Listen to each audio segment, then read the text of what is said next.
it was born out of the fact that I discovered there were 18 African American athletes who participated in the 1936 Olympics, and I never knew that fact. I guess I learned, or I assumed there was only Jesse Owens through the course of my life, and this discovery was extraordinary because there are 17 other hidden figures of sports who were extraordinary people, courageous, patriotic, and they defied Jim Crow and Hitler to become a part of the 1936 Olympic team at a time in the country where African Americans were severely oppressed and rights were diminished, and the actual existence of African Americans were devalued. So the fact that they were able to push past all of that and be triumphant in front of Hitler was extraordinary. So we wanted to tell the story as a film initially, of which Blair's the executive producer and the narrator. And then Blair had this idea that this would make a great book. And 400 pages later, there it is, the book itself. So very exciting. Indeed, indeed. Blair, what did you think when you were digging deep and pulling this project together? Well, listen, let me tell you, I think the world of Deborah Riley Draper. And I have to tell you, she is so very generous, because this project, this documentary, Olympic Pride, American Prejudice, is her baby that she gave birth to, that she shepherded for 4 years and did the research, made it happen, traveling to Germany and doing all of the work and the history. I mean, it was definitely a labor of love, but labor nonetheless. I know this. She approached me at the end of the process and asked me if I would come on and narrate the film. And I was so taken by the subject matter. I was so taken by the fact that most people, I certainly didn't know of other African Americans, these hidden figures that Deborah is referring to, these other 17 African American athletes during the 1936 Nazi Olympics. I was blown away that we never heard of these people. So I was always curious about what was Jesse Owens' experience like stepping into Nazi Germany as a Black man from America in the 1930s, 1936. And then you had 17 others. I was fascinated by that. So I jumped at the chance to narrate the film and to work with Deborah, who I had not met prior to that. And because I was so excited about it, I asked her, and she was generous to say I was executive producer, but I said, listen, if I can help in any way, shape, or form and help and just help promote this project, I'd love to come on as executive producer and do it with you. But it's really, this work is Deborah's work through and through. Wow. You know, and to that point, as I started to read the book, and I shared with you, this book to me requires several reads. I think there's so much information and so much history in this book that you need to read it more than once. Would you agree? Definitely. I think when you look at history, first, when you look at history that you've not seen before, I mean, the information that we had, the research, Blair and I needed to look at it 2 or 3 times to believe that it was actually real and true. Like, I'd never heard of Tidie Pickett and Louise Stokes. So I did not know that they were the first 2 Black women in the history of the United States to represent this country in the Olympics. And they did that in front of Hitler. And that in itself is a feat, because this is before Title IX. This is before women were really athletes in high school and college. So they crossed several barriers, both gender and race, to be able to walk in that Olympic stadium and participate in the opening ceremonies and stand there and represent for themselves and their community. So that we were kind of flabbergasted by. Also the fact that Congressman Ralph Metcalfe, if you first count back to 1936, he was an athlete and he won a gold and he won a silver medal, and then he would go on to become, a congressman and write the resolution for Black History Month and be one of the founders of the Congressional Black Caucus. But one of the things that he also did in his career that's critically important, while he was a politician, he wrote this white paper on police brutality and the young Black man. And that's one of the cornerstones of his work, the idea of young Black men in Chicago and the relationship with the police and why that often ended in death. So that's one of the great things that he was able to leave behind. I never knew anything about him or that history. So in our research, we learned about him. We learned about Archie Williams, who was on that team that won a gold medal and would become a Tuskegee Airman. So they were pushing past a lot of oppression, a lot of angst about economics because it was coming right after the Depression, angst about not having the right to vote, angst about redlining and housing, and they still managed to compete on an elite level. So it's very relevant today because we have those same economic worries. We have those same public health worries that they had during that time, and we have cultural worries. So it's very relevant, unfortunately, 80 years later. You know, and it's really interesting when you start to read the stories, you really help us understand the people, the athletes. You help us really, you paint the picture so beautifully about the families, about the parents, about, I was a tighty. She would run back and forth, and she was a tighty that would try to run and beat the boys and didn't win the first time. Was that tighty? Louise Stokes. That was Louise. Okay. And when you're reading the book, you really you start to fall in love with the Olympians. You start to fall in love with these young people. They're 9, 10, 11 years old, right? And at the starts, they're that old. When they get to Germany, they're 18, 19, 20, etc. So Louise was right out of high school, right, in Berlin. So she's a teenager. Cornelius was a teenager. He was 18. So they were teenagers and young adults. They would be the equivalent of Generation Z right now. So they're younger than millennials, and they're Gen Z for then in 1936. They would be the equivalent of that. So they're fresh out of school. They haven't seen the world yet. They haven't started work, and they are in the middle of a political crisis, the march to World War II. They're coming out of it, like I said, an economic crisis and a crisis of everything, because during the Great Depression, what happened to the country was twice as bad in the African-American neighborhoods. So they're coming past that, and they're still training, and they're still building up this legacy of winning to take with them. And when I started to read it, you brilliantly helped us, have a picture. We really had a deeper understanding of what was happening in Germany with Hitler while he was in jail, right? So in the chapter, you're telling us, and you're writing about Hitler as if we're right there. We got a front row seat. Hitler's in jail, and at the same time, we are learning about these young athletes. At the time, they did not know that they were going to be athletes. I mean, who was it that experienced the cross burning on their lawn? That was Mac Robinson, the whole Robinson family. Yeah. Jackie Robinson's big brother, Mac Robinson, and Jackie, and all of the Robinson kids, and it was a lot of them.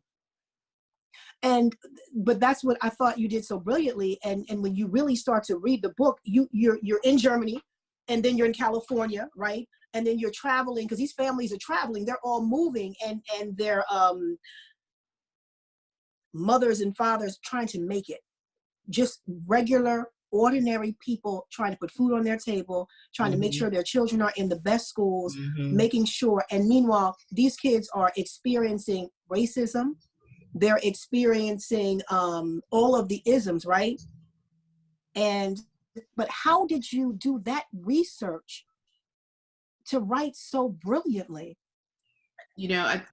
Blair mentioned in his setup that we spent 4 years on the research for the documentary and another 2 years for the book. So that's the equivalent of 5.5, 6 years of really understanding both the macro world that was America and Germany, and the isolationist foreign policy that was being practiced in the country at the time, as well as the emerging fascism that was happening in Western Europe. And then we looked at these individual people and their communities, juxtaposed the dynamics of politics and economics that was happening around them.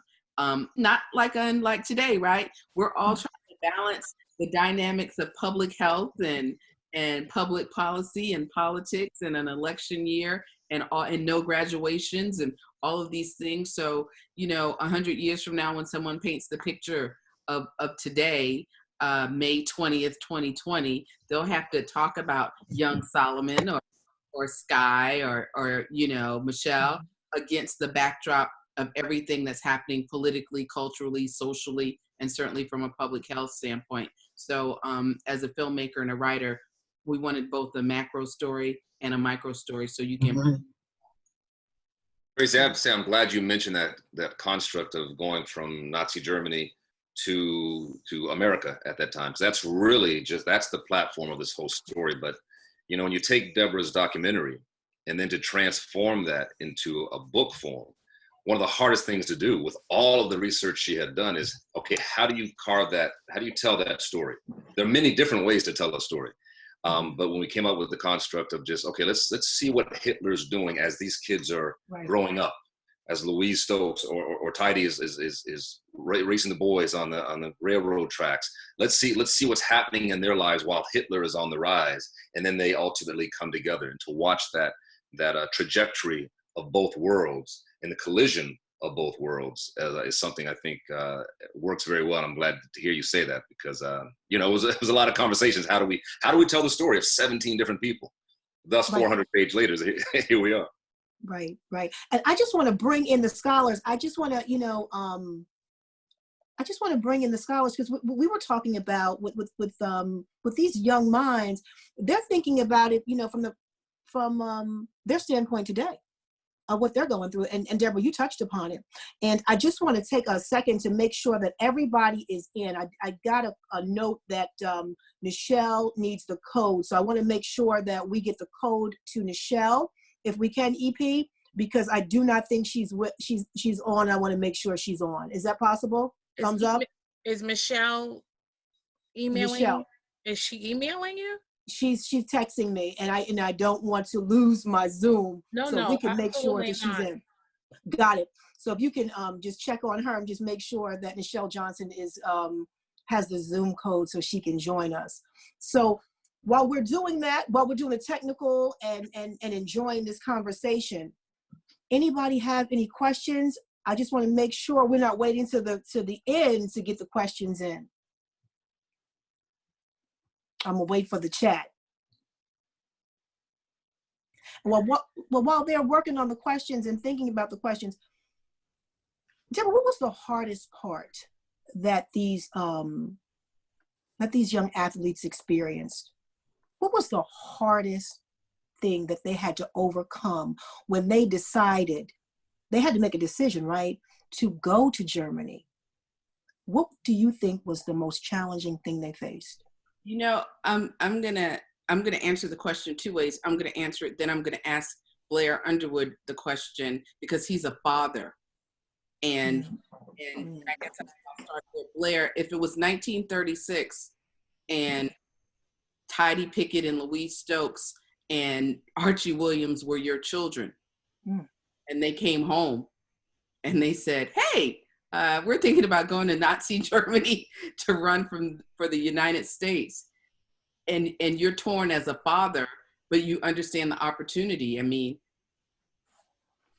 Listen, I would tell you, it would be extraordinarily difficult to let them go.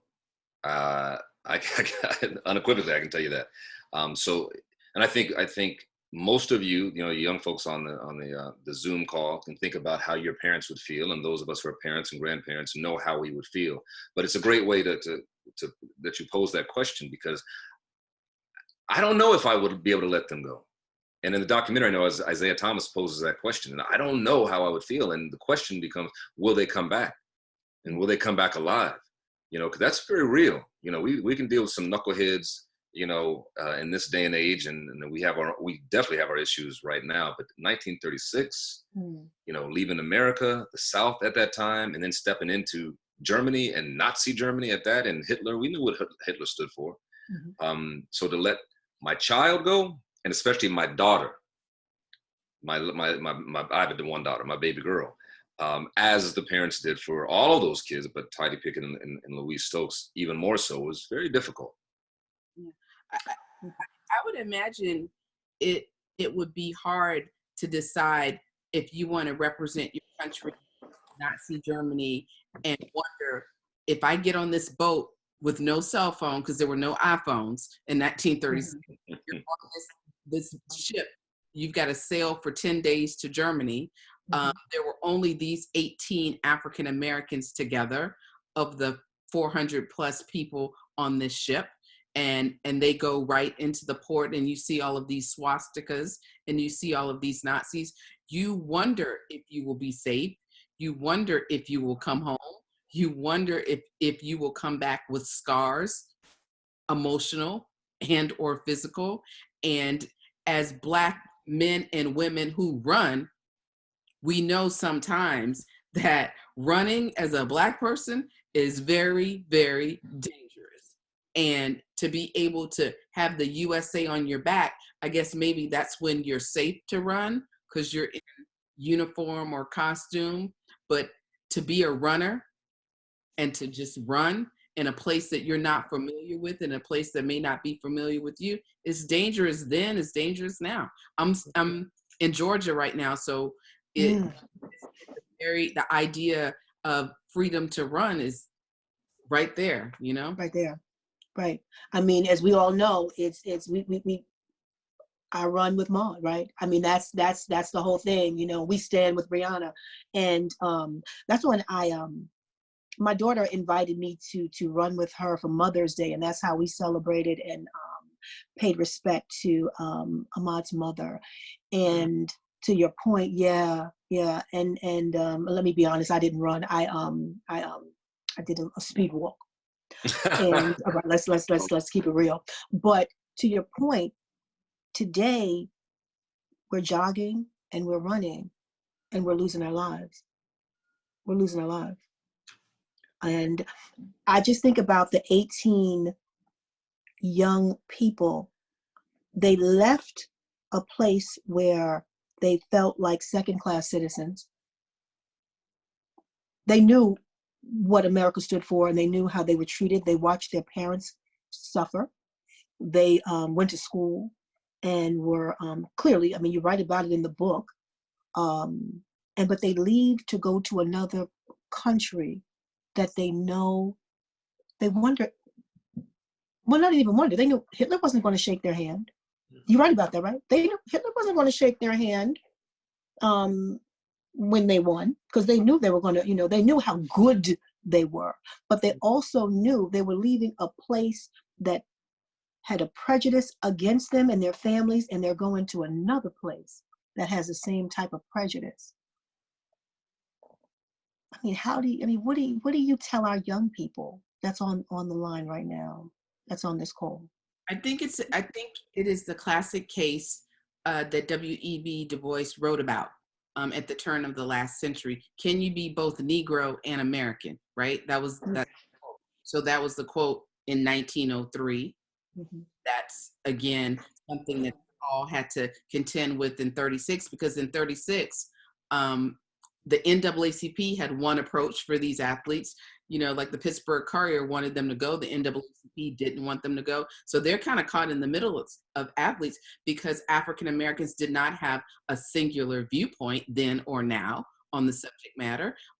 So these athletes made the decision, this is what I'm going to do. I'm an athlete. I'm going to go represent. I'm going to demonstrate that, you know, you may consider me a second-class citizen, but I consider myself a smart, elite athlete, and I'm going to show you what I'm made of, and I'm going to demonstrate to you that your, you know, Aryan supremacy philosophy is erroneous, and all of your other misconceptions are false. So they did that.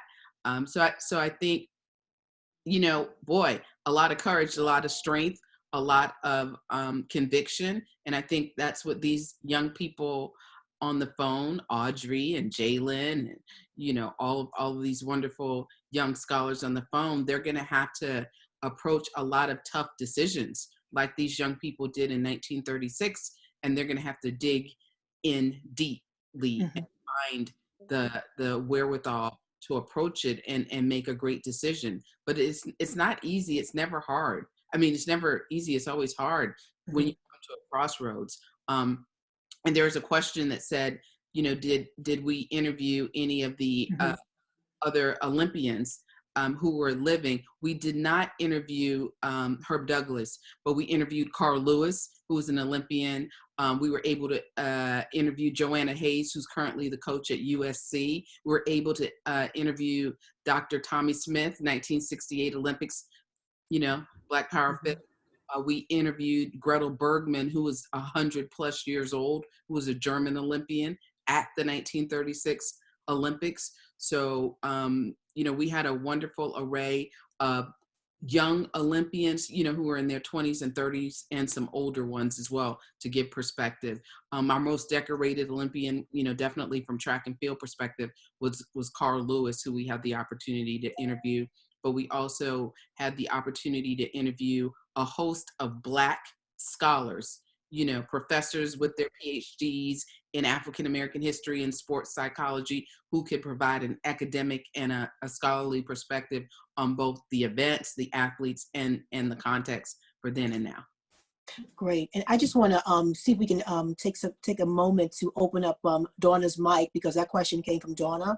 And I think, Donna, you had a follow-up question. Are you able to unmute yourself? Doing my best. This is just so wonderful to hear. As a young person, I'm a little older now, had a birthday last week. As a young person, I was able to, I had the blessings of being able to travel with, do the book tour for Wilma Rudolph. I was the same age as you are now, able to do the book tour for Wilma Rudolph, for Herb Douglas, Joshua Culbreth. I can go on and on. And one of the things they always had reverence over were the young people, the subject matters of your book, and they carried on that history, and they continue to carry on that history. And I believe that Herb Douglas will be celebrating a big birthday next year, and he's more focused on that. But Herb Douglas was also a pioneer in corporate America. He was one of the first VPs at Shefflin and Somerset. We now call it Diageo, where they were to make us a Moet Chandon. So these Olympians that came out of that period went into corporate America and the areas where they broke into another arena. They were the first. Joe Black, all of them came out of that same kind of era where they were the first to make it into those areas. What is your thinking? Or did you find any findings on that? Or did you, that was their first, but this was another first that they broke. What was your thinking on that? Our focus were the 18 stories that we told, because in telling a documentary or a book, you need to be able to have a number of characters that people can follow. So 1336 was a seminal moment. And so we focused on that seminal moment. Certainly, I'm a big fan of Coach Culbreth and what he did at Central State University, as well as his legendary appearance on television sitcom. So I'm a big fan, and his son went to coaching too, because back when I wasn't slow and had 2 ACLs, I ran track, so I'm familiar with Coach Culbreth.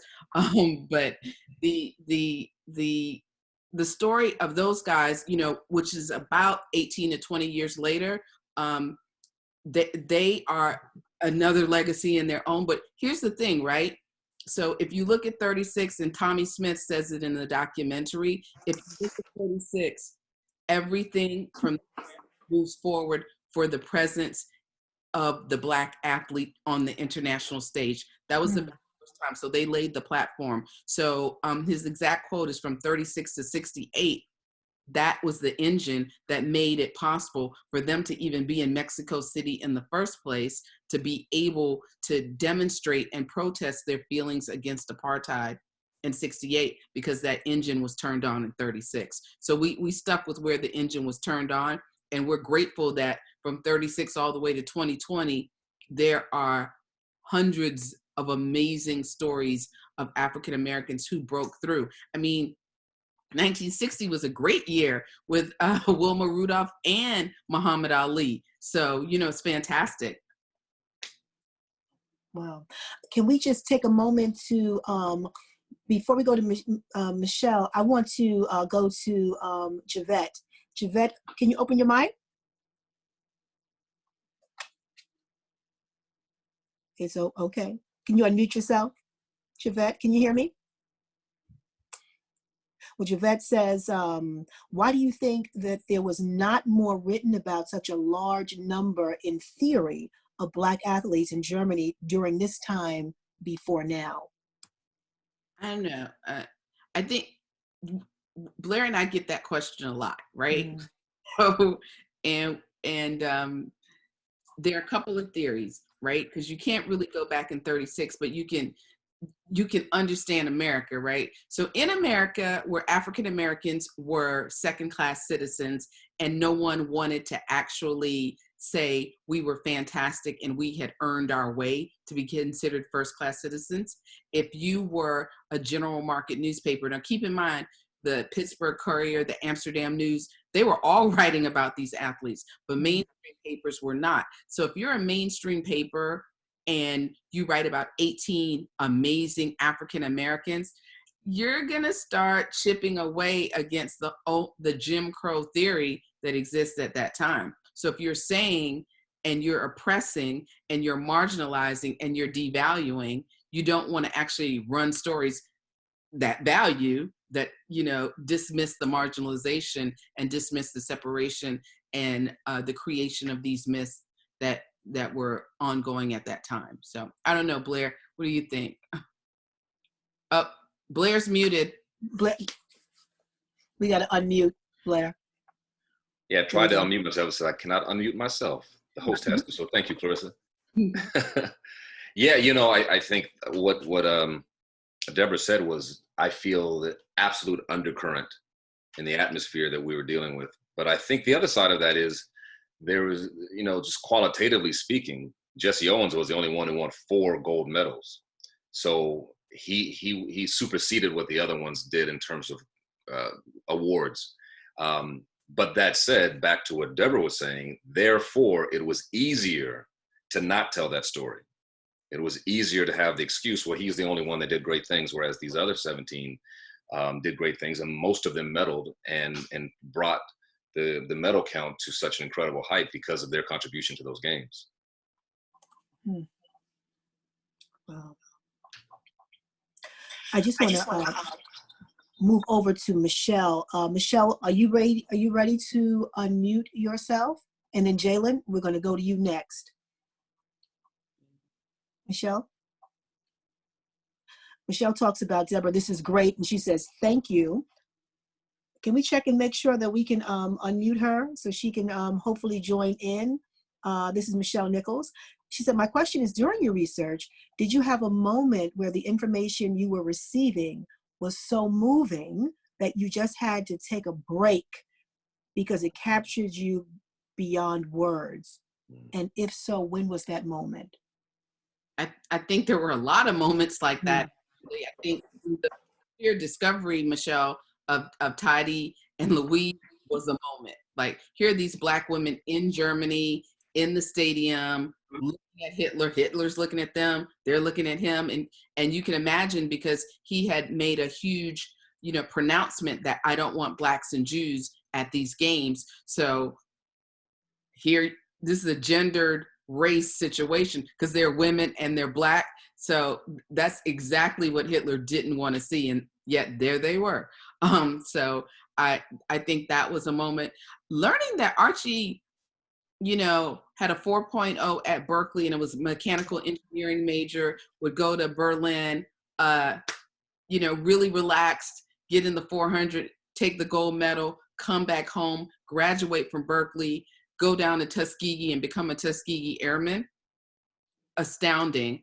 I thought that was astounding. I thought Dr. James Louval, his story, he was an honor student and president of the student body at UCLA, goes to Berlin, comes back with a bronze medal, and becomes one of the first Black employees in the chemistry department, because he had a PhD in chemistry at Kodak. So all of that was astounding. I think maybe the biggest one, I don't know, Blair, was this the biggest one for you, that Mac Robinson was Jackie Robinson's brother?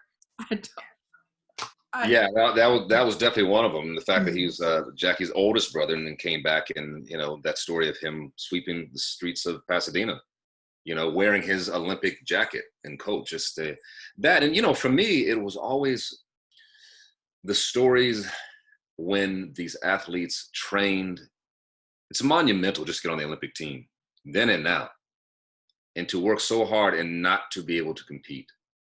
And there are a few of them, of those 18, that they were not able to actually compete once they got there, and some of them for very racist reasons. That's heartbreaking to me, because you know what it takes to just get to that point, to compete in those games. Blair, I think that may be one of the heartbreaking moments too, to know that you are the fastest, you have the best times, and you get benched just because you're Black and they want a white athlete to run in your spot. Yeah, and it's evident because in athletics and in sports, it's objective. It's very clear to see who's the fastest. It's not subjective. It's not an opinion. So in spite of that, you're still taken off the team or not able to compete. And Javette, she wrote that it truly shows perseverance and the depth and breadth of who we are as a people. I agree. I think we all agree. Can we just go over to Jalen? Are you ready? Yeah, I'm ready. Great. Jalen had a question for you. So just a quick question. For someone being Black, how so a person of color, what was your first reaction when you found out about the African American athletes who competed in the Olympics? Or it could be to anyone who wants. Oh, to anyone? You want to say that, Deborah? Well, the first thing I was like was, really? Here we go again. This history is jacked up. So I was like, man, how is it that there's always our history that's intentionally or unintentionally not included? Like, it's always dismissed. So it's always just a fraction of it. It's never the whole story. So that was my initial reaction. Why didn't I know? How did I not know this? How is this a fluke that this was discovered in the first place? And this is such a substantial accomplishment. So I was mad and just, like, irritated. You being mad transferred into drive and making this happen. My first reaction was, really? My second reaction was, of course. My third reaction, I got excited because I saw it as an opportunity to finally tell their story. Well, listen, what we haven't talked about that I'm so impressed by, what Deborah did in taking that initiative to tell the story, and telling the documentary first, and then we transitioned it to a book. But these athletes, of course, were not acknowledged. Their families were not acknowledged. At the time, Franklin Delano Roosevelt, the president, did not invite them to the White House. We know oftentimes Olympians are invited to the White House. But because of the work Deborah did in this project, these athletes, and you can fill in the blanks here, Deborah, these athletes' families, they've all passed away by now, but their families were invited to the Obama White House. And President Obama honored them at the White House and their memory and their legacy and their contribution. That's powerful. When a story, a documentary, or a book can transcend that and move people and touch people and right or wrong, that's when I get excited. And who knew that was going to happen, but just the excitement of being able to have an opportunity to uncover the story and be able to share it with people and to tell their legacy that was uncovered. So it's exciting to me eventually. That's after my first reaction, Jalen, like, for real? Okay, let's do something about it. Right. Hey, I cried. That was like, even with the research, I didn't cry, but that was actually the day I cried, because 80 years later, those family members sat there in the White House, and President Obama rectified to Blair's point, an 80-year snub was changed. And then after that, we showed them the film for the first time at the National Portrait Gallery in DC. After they came out of the White House, they got to see the film. So for these family members, it was the first time that they saw their fathers or their mothers or their, in one case, spouse and grandparents literally run or jump in archival footage from 1936. So I remember Tidy Pickett's daughter saying, I've never seen my mother as a teenager in competition. So that was the, you know, because she obviously she wouldn't have, but to see that it made them cry. So then it made me cry. So I was like, oh, brother, you know. I just want to swing over to Fabiola and then over to, can we open up Fabiola's mic? Can you unmute yourself? No. Fab, can you unmute yourself? I think Clarissa might have to. Clarissa, you have to, can you unmute Fabiola? She has a question, and then I want to, so we can get ready. Okay, Fab? Okay, until we get there. Actually, Fabiola says this is a great point, Ms. Deborah. So for us, how can we help incorporate these stories into our school curriculums to ensure that our stories are showcased beyond the narrative of slavery? A question I think is the burning question that we all have. And we have an answer. Blair and I have an answer. Okay, So let's write. yes, this is really, really important, you guys. This is really important. Simon and Schuster has an educational division at the publishing house. You can demand for this book to be at your school, at your university. So, go on to the Olympic Pride American Prejudice page. There's on Simon and Schuster. There's an email, and you can demand to have this in your school.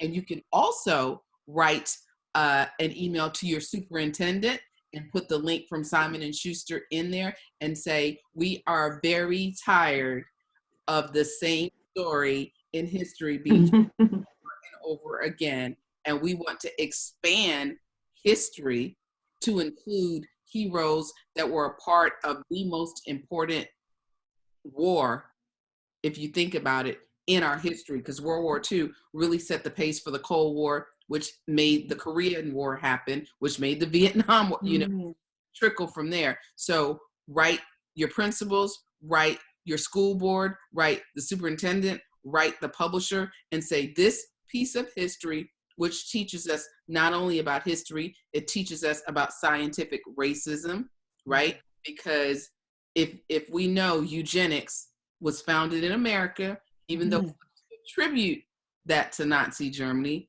it was actually started in the United States.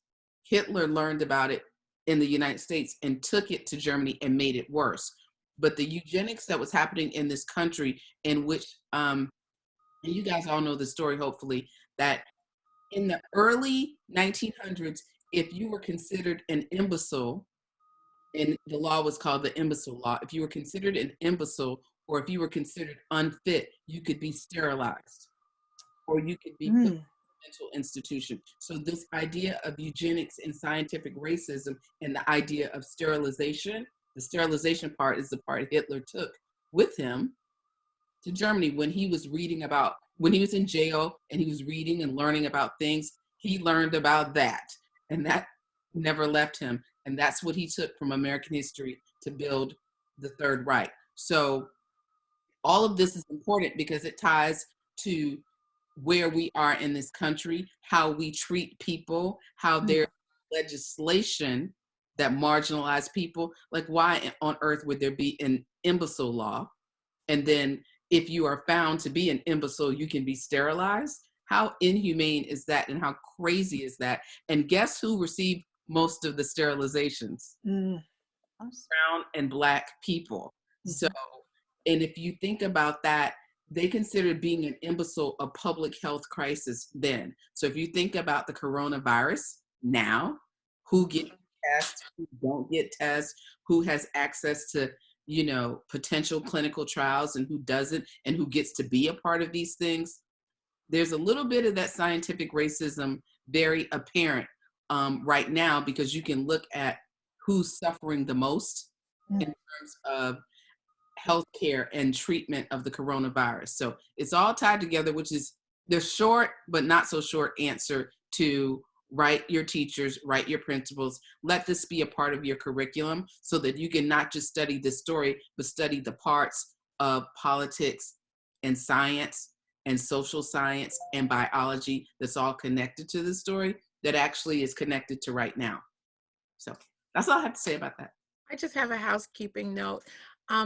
I'm unmuting everyone I'm allowing you to unmute yourself, but while someone is speaking, if you can continue to keep your mic muted, it would help with not getting the feedback. Awesome. That is Thank really you great. so much. Gotcha. Thank you.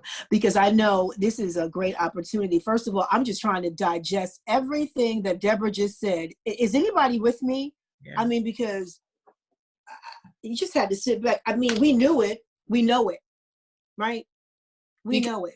The eugenic sterilization lawsuit was only settled like 10 years ago in North Carolina. So all those Black women that were sterilized, the class action suit was only settled like maybe during Bill Clinton's presidency. So all those thousands and thousands of people that were sterilized in the United States only received, justice like after they were gone. So their families received justice. So it's not like it's not long ago story. It's a recent story because they kept doing it. Like the Tuskegee experiment just continued and continued,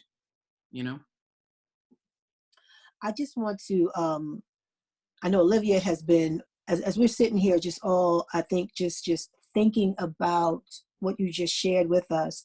I just want to go to Olivia because she's been so patient. Olivia, is your mic open? I'm looking for you.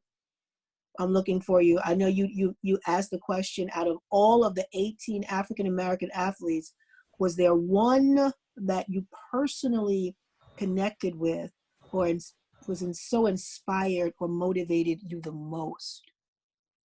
She says, Mr. Blair. She says to both of you, yes. Yes, she says to both of you.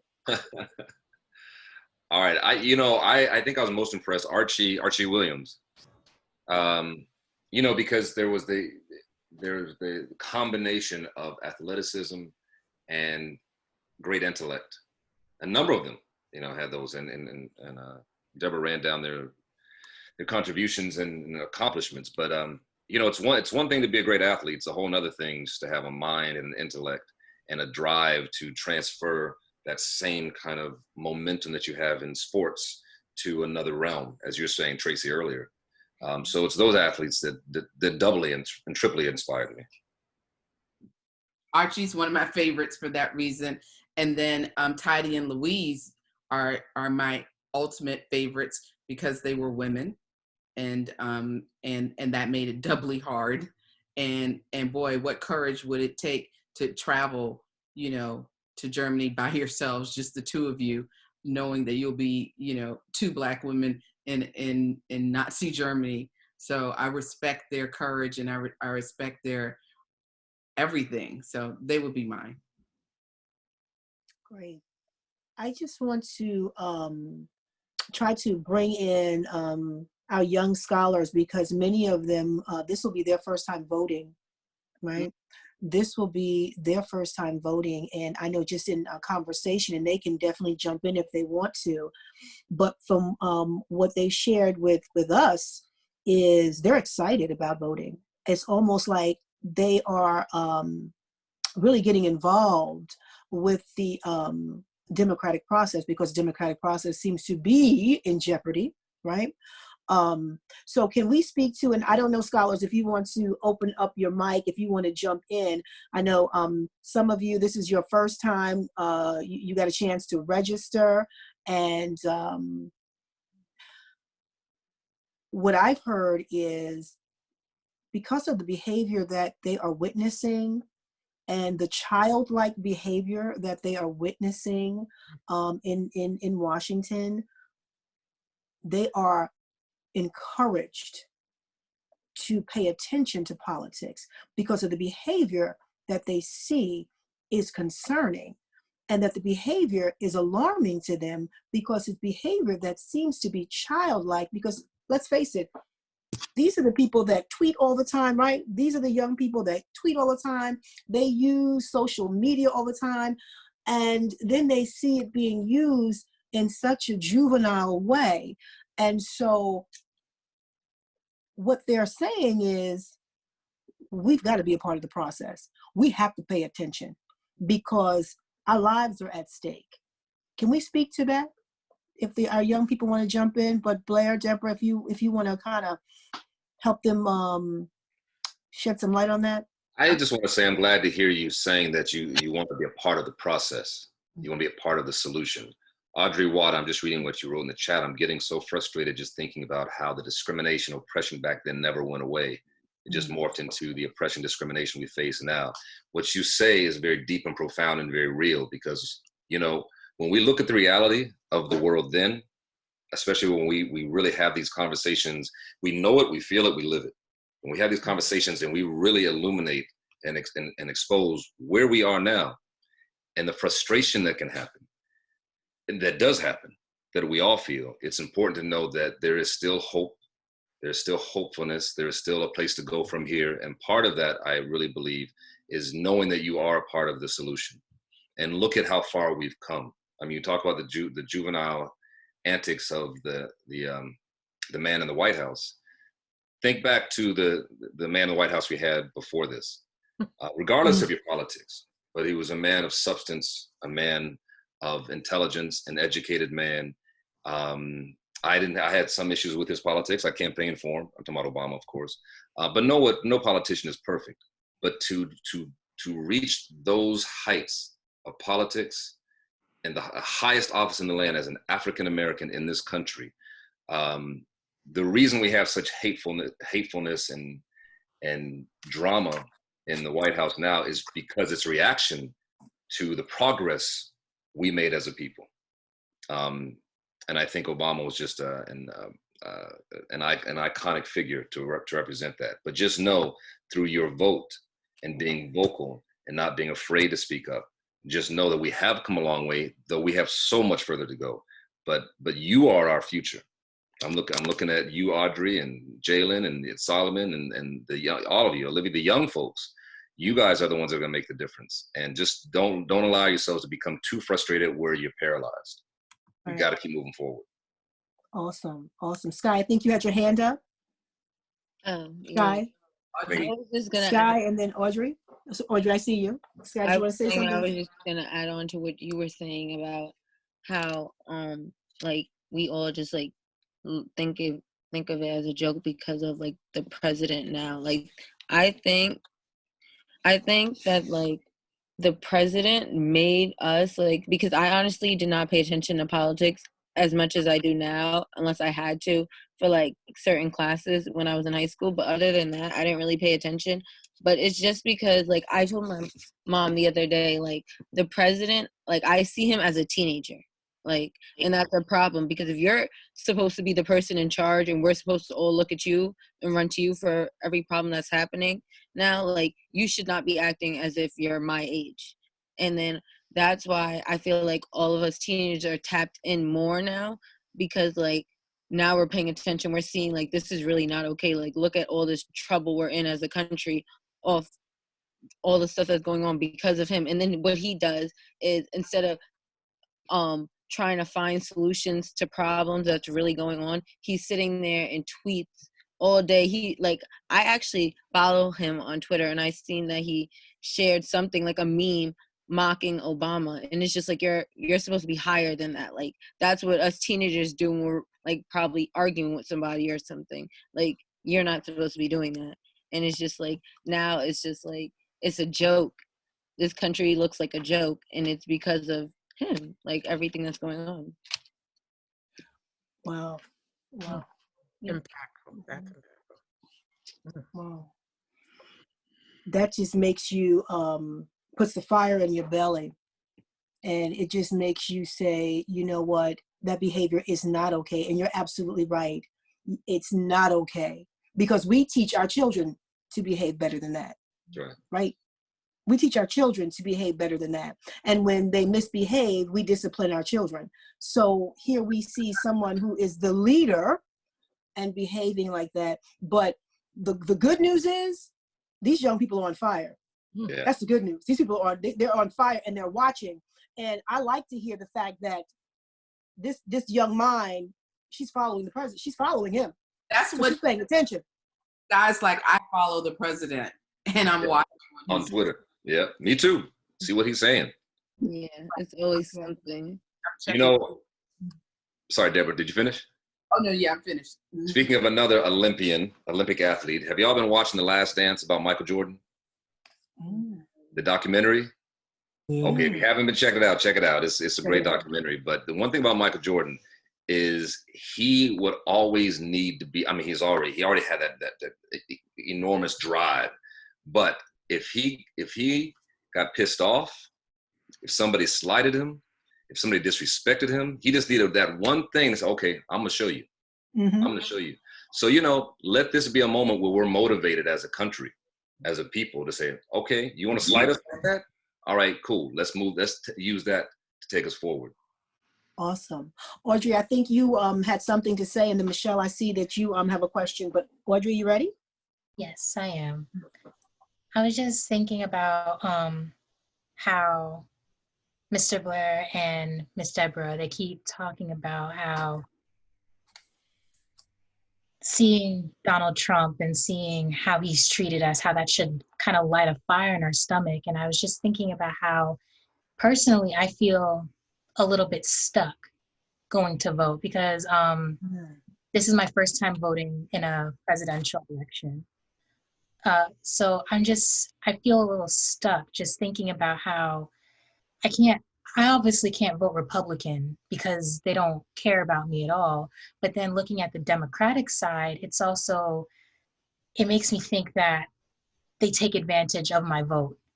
As a Black woman, I feel as though they definitely take advantage of my vote, and they always look at Black women and people like me to save the Democratic Party. And it's just frustrating to think that neither side will really hear you. So then it's like, what can you really do? What do you really do? And I was just wondering what your thoughts are on that. That is such an insightful, smart, thoughtful question and statement. There's a group called She the People, and they are a nonprofit group working to coalesce 1 million women of color to literally flip the White House. And there might be some insight for you in going into that website and seeing what women of color across the country are doing, because they understand that the Democratic Party does need the women of color in order to make any significant progress in the upcoming election. And they have the data points to prove the impact of women of color when they vote and when they don't vote for the past several elections. So you might find some great information and inspiration from She the People. And then I think it's just actually beautiful that you're thinking so much about your very first time voting, and you're taking your responsibility seriously, and you're trying to understand what your options are and who are the right people to represent you and your needs. And I think that's the right thing. I mean, I don't know about Blair, but it's every time there's an election, you have to start to think and you start to evaluate, and it's tough because it's never like easy, except maybe 2008. But I mean, it's never an easy choice, and not just the presidential election. Okay, somebody's got to mute. Okay, we've got to mute someone. What's the last thing you said, Deborah? I was saying the presidential election is important, but we also have to think downstream. We also need to think about who's the prosecutor in our town. I live in Georgia, obviously, that's top of mind. Who's prosecuting people? Isn't it more of a Q&A? Okay, we can hear. Okay, I don't know who the prosecutor. And the kids aren't even asking questions. Just who your senator. Deborah, I'm sorry, because this is what you're saying is so important. Hold that thought. Can you mute, Clarissa? Can you mute everyone? Because there's Thank you. I'm muted. Okay, we can hear you. Okay, great. I was just saying, look at the downstream ballots as well. The downstream ballots are just as important as the presidential ballots, because honestly, in your town, those downstream ballots stand between often you and the prosecutor, you and the person in your state that's going to fund your school or your kid's school or your family's school or your little brother's school. So all of the funding and how money is distributed across your state, that's what downstream ballots do. But one, we should all pay to district attorney, sheriff, prosecutor, mayors, school board folks, and lieutenant governors and governors, and also our state folks, because they regulate so much policy. In Georgia, the prosecutor who recused himself from Aubrey's case, the first one, the very same prosecutor prosecuted the Black woman on the charge. This was 2 years ago.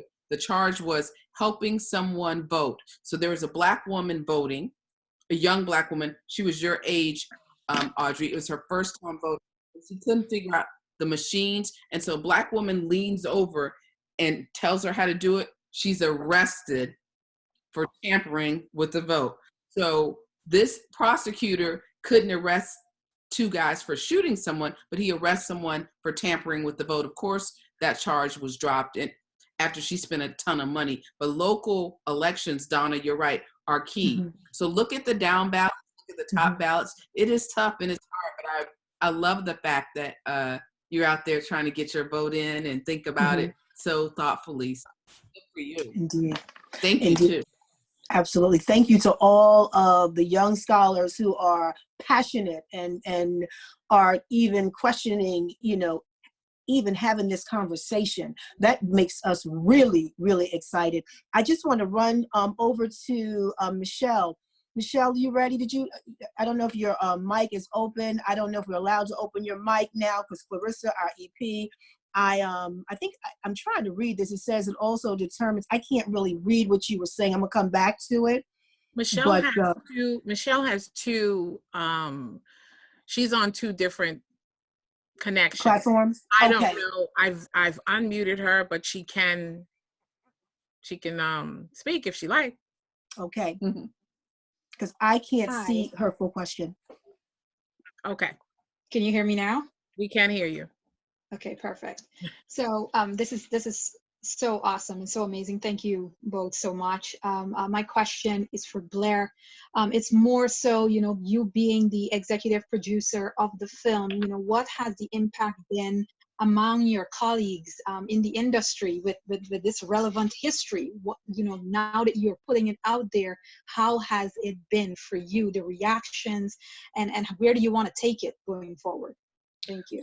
Well, thank you, Michelle. Yeah, thank you. That's a great question. It's been very positive in terms of the information, in terms of the entertainment value, but in terms of the educational value as well. That's all been very positive. Beyond that, people in Hollywood, you asked specifically about Hollywood, they look at dollars and cents. Is it a big blockbuster, especially now?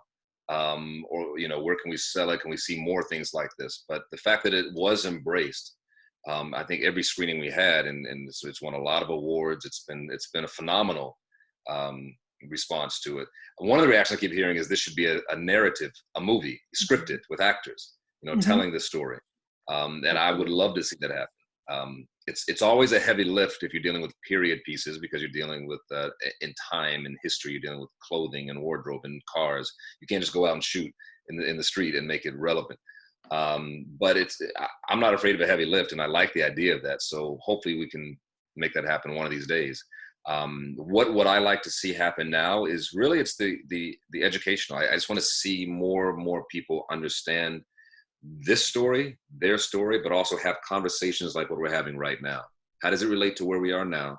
How can we be inspired by this? How can we be motivated by this? And how do we have call to actions at that point? Like Audrey was talking about, where do we go from here with the vote, and how do we make that happen? So that's how it's been. But it's been very positive. We just want to see more of these stories, and documentaries, as difficult as they are to make, are almost easier to make than a scripted production, especially with a Black historical production, for all the reasons I mentioned. Right. I had a comment. I'm actually happy and kind of excited I hate to say, but in tragedy, we're able to be educated about some things that we really needed to know. So I think it was, even though it was a bad thing, it was probably a plus for Trump to be in office, for things to be uncovered and revealed and sheets and blankets pulled off. And so we get to really see, what's really going on in government, and also for, our children to really be involved. I mean, my kids were not involved, like Sky was saying earlier, and Audrey. They talked about it and they weren't really involved with the politics and stuff. But with everything that's going on now, they're glued to, that Twitter, every social media device that our friends are on. So it's y'all did great work. Thank you so much for the book. I really appreciate it myself. I'm sorry. Indeed. And I just want to say, to your point, Clarissa, I just want to say that, Susan, I don't know if your mic is open, but I just think this is a good way to kind of wrap up this conversation. You said we are able to honor many of the early African-American Olympians and their families during the 1996 Centennial Olympic Games in Atlanta. And she goes on to say, I think it's important that you call the names, of all 18 Olympians before the end of the discussion. All right, I'll do it right now. Okay. Jesse Owens, Dave Albritton, Tidey Pickett, John Brooks, James Clark, Willis Johnson, Jack Wilson, Art Oliver, Howell King, Cornelius Johnson, Dr. James Luval, Ralph Metcalf, Fritz Pollard Jr., Mac Robinson, Louise Stokes, John Terry, Archie Williams, and John Woodruff. Amazing. Ooh. Yeah. Bravo. Bravo. Thank you. And Audrey has a final question, I believe. And Audrey, I don't know if your mic is open, but I see here you say, how do you feel noticing the parallels between then and now? We're talking about 84 years, right? It's about 84 years? The parallels between then and now. Audrey, you're open. Okay, yeah. So obviously, Ms. Tracy just read my question, but I was just thinking about, because I'm a political science major at Howard University, so I was just thinking about like reading through history and just noticing how history has a way of coming back, how history is always cyclical. And I was just wondering how you feel doing the research and finding these amazing things and then noticing, hey, I'm actually living through this right now. So I was just wondering your thoughts on that. Good question. It's like you have to learn your history to understand your future, right? So sometimes things keep coming back to tell us that lesson again when we don't learn the lesson. So, but what the biggest, most important parallel is that regardless of where these athletes were in 1936, they created the most amazing careers beyond 1936. They pushed past oppression, they pushed past racism, they pushed past being a woman.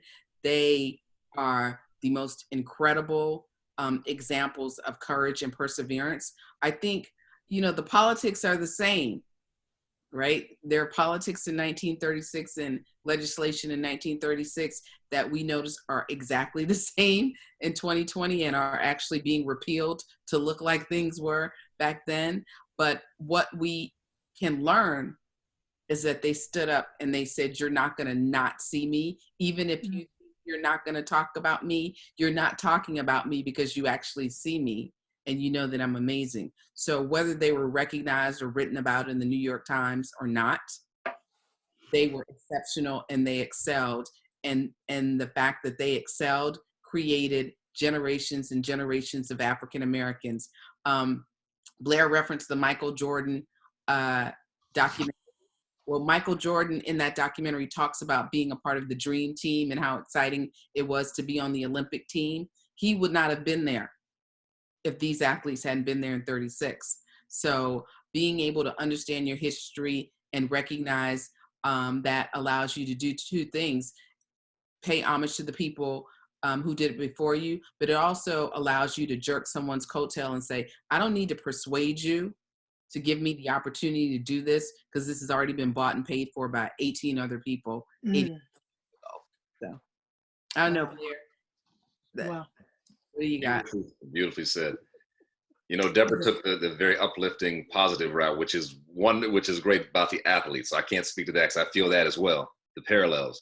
But I must tell you, and this is a controversial thing to say, so let me preface this before I say it. I am not saying, and I don't want this to be a political conversation, but I'm not saying that our president is like this person. I'm not saying that. But I remember when we were doing the documentary, when I was doing the narration, it was during the presidential campaign. And Clarissa, you alluded to this, and other people alluded to this in your question, Audrey, that you realize you're in the middle of something. You're in the middle of history right now. We're in the middle of this COVID history, this virus history. You know, our lives are changing. That's a whole historical thing you'll tell your grandkids about. But even during the campaign, and even now, you wonder, how do people who know better, how do people who know better follow a man and believe whatever he says?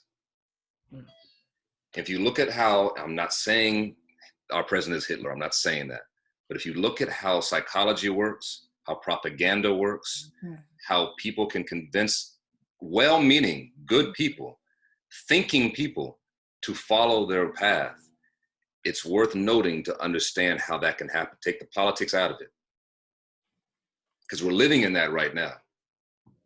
I think what Sky was talking about, this is childlike. Twitter is childlike. Why is this okay? Tracy, you're talking about we raise our kids to do everything that he's doing, not to do that. How is this okay? How do you all not see this? That very much was the case in Germany at that time.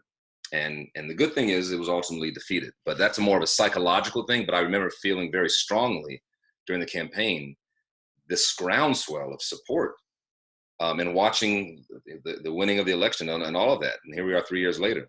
It's a fascinating psychological study, a human nature study, a marketing propaganda study, how you can convince people of things that they when they know better.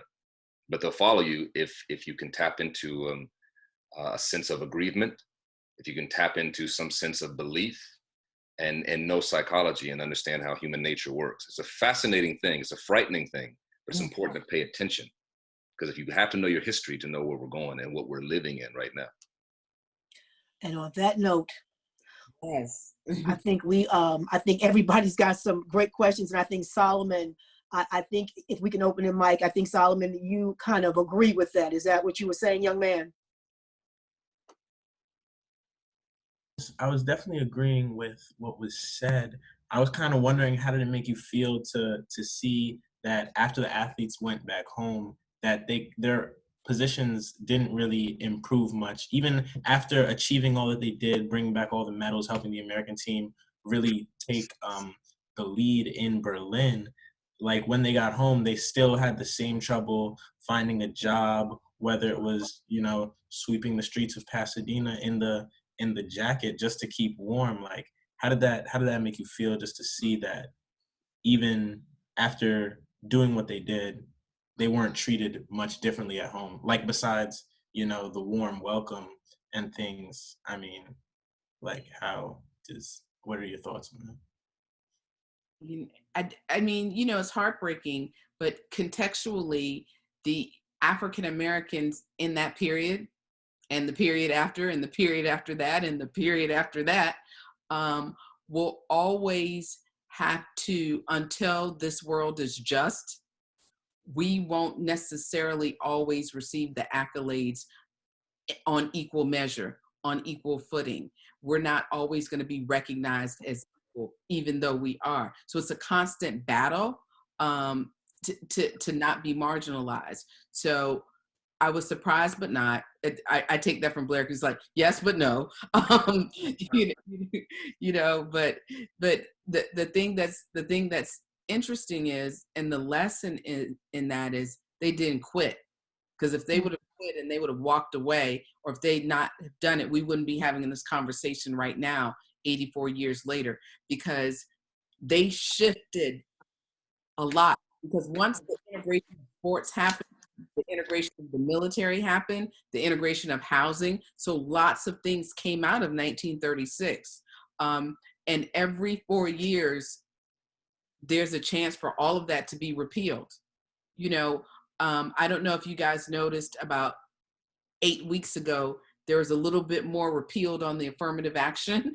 Legislators, they walked back some more pieces to it. So we just have to stay alert and we have to stay on top of it. And I think that's what these guys represent. They had their eyes on the prize the whole time. And I think we have to do that as well. And I think there are lots of forces that don't want us to pay attention, and lots of forces that want us to fall in line. The point Blair made about propaganda, don't drink the Kool-Aid, like literally don't drink the Kool-Aid. And that is actually a historical reference. It's not just a pop culture reference. It is a reference because people in Guyana drank the Kool-Aid. Jim Jones. Yeah. Jim Jones. Don't drink the Kool-Aid is a literal thing.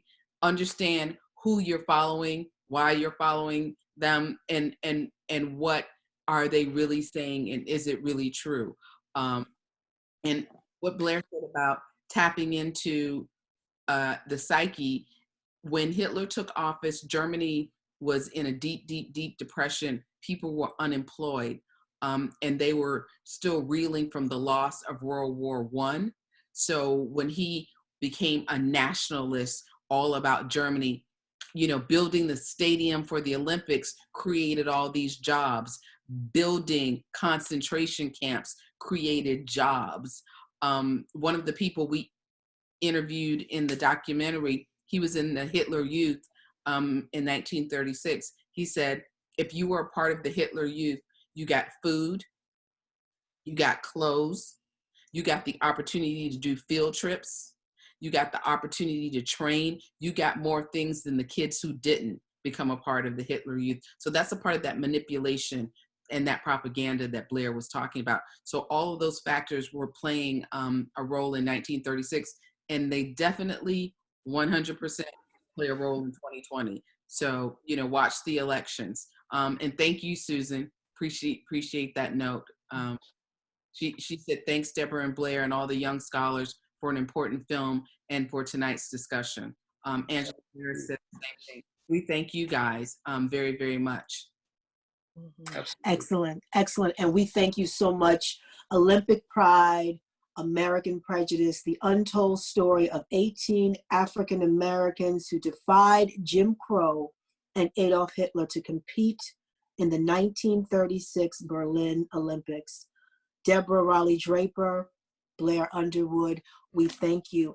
And I just want to say thank you so very much to our community partners who took the time to make this evening very, very special and made it happen. Girls Inc. Westchester, for our kids, absolutely. New Rochelle Municipal Housing Authority and Sister to Sister International. Thank you, thank you, thank you. And thank you to the parents for making sure your children made it here tonight, because we know without our superstar scholar parents, things don't happen. So we thank you so much. And we will see you again in the Literature Lounge, where it's always lit. Don't forget to tell folks about next week either. Oh my goodness. This has been fabulous. I feel like this should be a part 2, but don't forget to tell folks about next week. Oh my God, yes, next week we are going to have a town hall for Westchester County, and we're going to have some amazing, amazing thought leaders to come and talk about COVID, the COVID crisis in communities of color. And what we're hoping to do and what we're planning to do is to walk away with solutions and answers to some of the things that we talked about today. And we are really fortunate. We've got Dr. Julianne Malveaux, we've got Dr. Melissa Harris Perry, we've got Dr. Hazel Dukes, we've got the AG of New York State, we've got the county executive, George Latimer, and a host of people to really help us get a deeper understanding. And we thank the women of Delta Sigma Theta Sorority Incorporated, Westchester Alumni Chapter, for taking the lead on this. And we've got some wonderful, wonderful community partners who have supported us and helped us make this happen next week. And then the following week, then we're going to have Mark Muriel, who's also going to be on next week. We got Mark Muriel sitting down with Ambassador Andy Young, generation to generation to generation. So we making it happen here in the Lit Lounge, and we thank you so much. Y'all are making it happen for real. Can I say something real quick? Yes, sir. Y'all are making it happen. Y'all are balling out of control. Let me say this to Deborah, to all of you. Deborah Riley Draper, I always love tag teaming with you. Tracy and Clarissa, thank you for making this happen. The young scholars, God bless you. Keep doing your thing. Don't get too frustrated to the point where it lets you become embittered. Be powerful, be positive, move us forward, because we're counting on you. You are our future. And everybody involved, thank you for having us. And the last thing I want to say is the name Fabiola is one of the dopest names I've heard in forever. I'm putting the script somewhere. What's your name? Fabiola.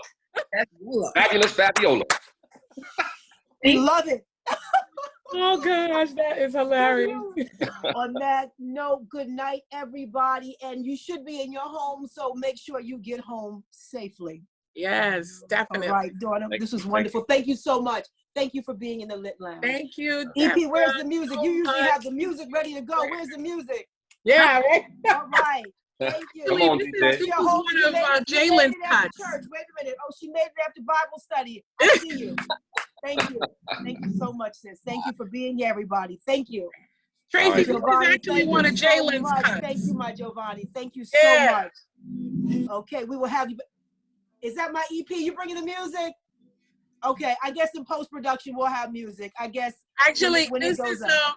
this is one of Jalen's cuts. It's a little slow, but you know, he's a young person.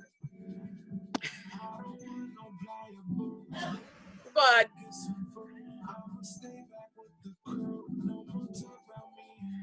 yeah. Okay, Jalen. We see you. Jalen Taylor, everyone. He probably clicked off, right? Good show, Trace. Good show. Good show, everybody. Thank you so much. And we know we've got to get out and vote June 23rd. We know is the next election. Thank you so much. Thank you.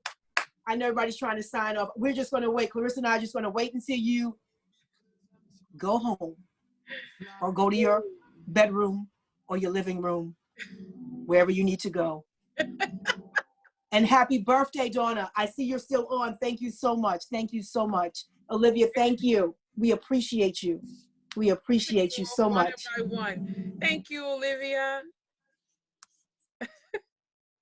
All right. I see Nancy. I see Nancy. She's still on. Nancy, thank you, Nancy. Thank you for always being here. Nancy, Tashia. Yeah, she made it from Bible study. Yes, she did. All right. Well, good night. This is good. All righty. Right there. Okay, we're done. Okay. Here comes my Roddy, and here comes. Okay, guys, we're not done yet. Okay, here come the animals. Here comes Princess and Echo. They're here. They want to get their cameo. Okay, guys, we're not done. Okay. We're out. Okay, we're out.